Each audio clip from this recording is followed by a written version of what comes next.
As a religious institution organized by flawed human beings, the members of the Roman Catholic Church have rarely lived up to the high standards set by the omnipresent and benevolent God, whose will it claims to represent and enforce. Although each of the worst popes in history thought they were as close to divine grace as possible, they were further removed from the ethical teachings of the Bible than any other member of the institution. Like the kings and queens of medieval Europe, the clerics dissolved the separation of church and state, interfering in the temporal world and politics as they saw fit. Some popes openly had sexual relations, although they were sworn to remain celibate. Others were consumed by greed and used their influence to amass unholy amounts of wealth. Some were vengeful and literally persecuted their opponents to the grave. As a rule, the regimes of these popes were similar to those of the infamous Roman emperors Nero and Caligula. In today's video, we will talk about the worst popes in history. We start the list with Stephen VI, who ruled between 896 and 897 and subjected the Roman Catholic Church to probably the most bizarre episode in its history. After ascending to the papal throne, Stephen put his Formosus on trial for perjury, even though the latter was already dead. On Stephen's orders, Formosus's decomposed corpse was exhumed from the tomb, adorned with papal robes, and placed on the ancient throne. While Stephen read the charges of perjury, a deacon moved the corpse's skull and uttered pre-written answers in lieu of the deceased.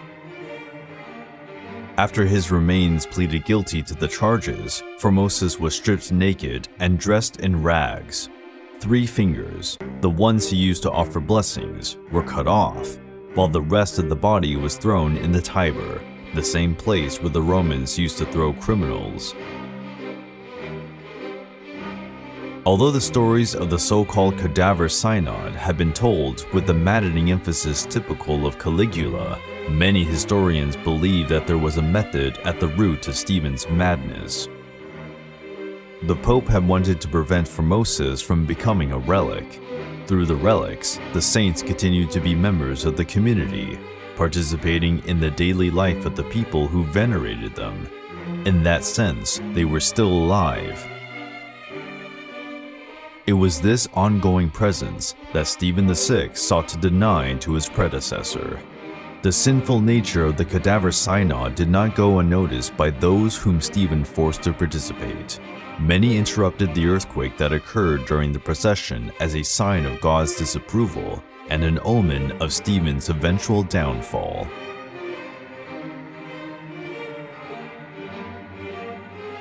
John XII, one of the most depraved popes, came from a family of Machiavellian mentors. His father had already ruled Rome through puppet popes, while his grandmother married Italian conquerors to place her heirs in the Vatican. His family was known for its guile, but John XII went down in history for his sexual appetite. Unable and unwilling to honor the vows of celibacy of office, he reportedly turned the Vatican into his private brothel.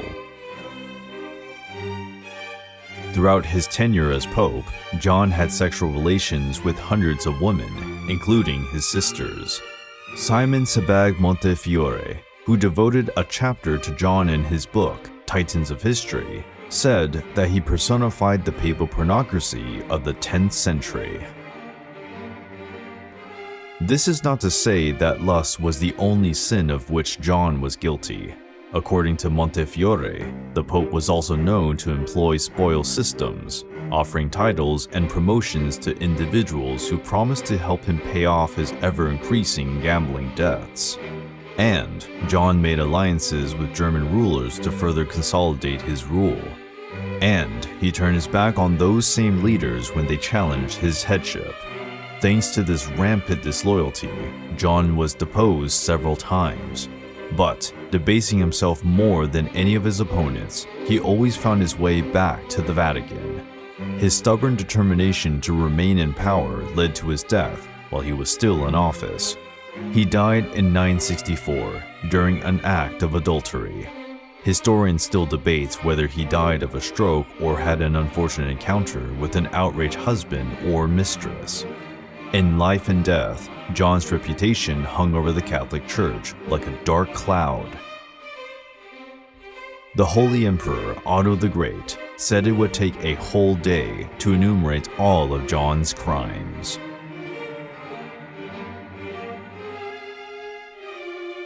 The separation of church and state was a fundamental pillar of early modern democracies, something that many popes on this list tried to dismantle. But none meddled more in temporal matters than Boniface VIII. Over the course of his 9-year papacy, Boniface, a former student and practitioner of canon law, interfered in countless international affairs, harnessing the power of office to reverse the trend of major conflicts, such as the First War of Scottish Independence. Boniface considered himself the highest authority just below God and made enormous efforts to remain independent of European empires. In 1296, when Philip IV banned members of the clergy from serving in the government, Boniface excommunicated him from the church. Boniface's stirring mandate inspired enormous criticism. Dante Alighieri saw fit to put the Pope in hell. The crime that landed him in the 8th circle of hell was fraud, specifically simony, that is, buying and selling of ecclesiastical privileges in exchange for money or services. Boniface believed that the Holy Roman Emperor was always to answer the Pope. But Dante, whose understandings of Christianity was based on the contemplation of sins, believed that no position should prevail over another. The fact that Dante saw fit to condemn Boniface to hell when the Pope was still alive and in power shows how unpopular he was. And his special cameo in the Divine Comedy was the least of Boniface's worries. After declaring the Vatican's independence and superiority over the Holy Roman Empire, the emperor accused Boniface of simony and sodomy before sending his henchmen to seize him. When his captors demanded abdication, Boniface said that he would rather die. He was slapped by the French chancellor who was leading the troops. Next, Boniface was detained for 3 days, during which he was severely beaten and nearly executed. He was eventually released, but died from his injuries. Pope Alexander VI was a member of the Borgia family. To reach the papacy, he simply bought the title by bribing the cardinals. So far so good. Throughout his papacy, he embezzled money for the family, sold ecclesiastical positions, and had heretics killed to confiscate their property. In the folk imagination, Borgia is still today synonymous with debauchery. The most infamous legend is that he is said to have committed incest with his own daughter. But he was also a great patron of the arts and accepted into Rome, the Jews expelled from Spain in 1492. Last on this list is Giovanni de' Medici, Pope Leo X. He was pope from 1513 to 1521. A member of the powerful Medici family of Italy, Pope Leo X liked the good things in life. At the inauguration of his term, he had a child painted in gold and paraded through Rome, heralding a new golden age. The child died, but the party went on. Behold his crime, ostentation. He financed some of the most famous works of art of the Renaissance, but the large expenditures put the church's finances in dire straits. To help balance the books, he relied heavily on the sale of indulgences. In other words, offering money to the church to buy forgiveness of sins, get a dead relative out of purgatory, and even buy a plot of land in heaven. You probably remember from your history class days that this scheme of selling indulgences angered many, including Martin Luther.